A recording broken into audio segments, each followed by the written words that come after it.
کیا فرماتے تھے مولانا اشرف علی تھانوی علامہ انور شاہ کشمیری کے بارے میں؟ کیا علامہ انور شاہ کشمیری سے حضرت مولانا اشرف علی تھانوی سچی محبت رکھتے تھے؟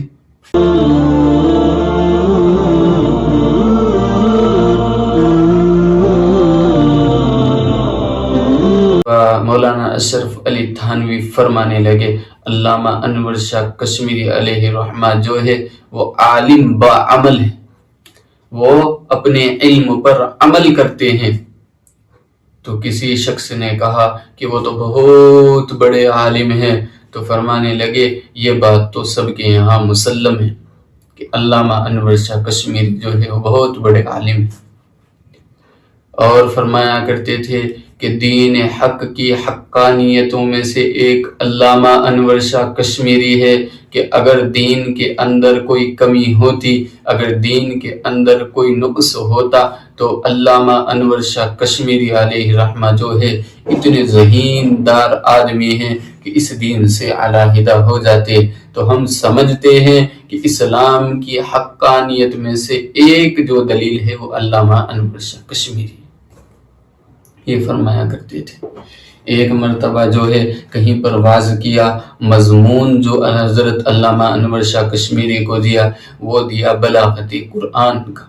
یعنی قرآن کے جو ہے باریک باریک نقطوں کو بیان کرنے کا، بلاغت کا وہ دیا۔ جو حضرات بلاغت پڑھتے ہیں یا کچھ جانتے ہیں وہ سمجھ جائیں گے کہ بلاغت کسے کہتے ہیں،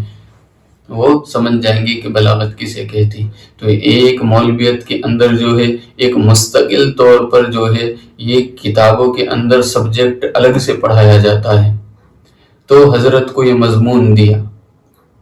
حضرت نے بات کی، دقیق نقطوں کی طرف اشارہ کیا، باریک نقطوں کی طرف اشارہ کیا۔ جب باریک نقطوں کی طرف اشارہ کیا تو کسی کی سمجھ میں نہ آیا، تو بعض حضرات کہنے لگے جو بیان کو سن رہے تھے کہ بھئی یہاں پر آنے کی کیا ضرورت تھی، وہیں پر دارالعلوم میں بیٹھ کر بچوں ہی میں بیان کر لیتے، بچوں ہی کے اندر بیان کر لیتے، ہم لوگوں کے سامنے بیان کرنے کی کیا ضرورت تھی۔ تو مولانا اشرف علی تھانوی رحمۃ اللہ علیہ کو اس کا علم ہوا، تو اگلے دن اپنے بیان میں اس اعتراض کو نقل کیا اور فرمانے لگے کہ بھئی آپ لوگوں کی خطا ہے، آپ نے مضمون ہی ایسا دیا تھا کہ جو بڑا مشکل ہے، جو بڑا مشکل مضمون تھا، اور جتنا آسان کر سکتے تھے اتنا حضرت نے کیا بھی نہیں۔ اس کے اندر ایک مصلحت تھی، وہ مصلحت یہ تھی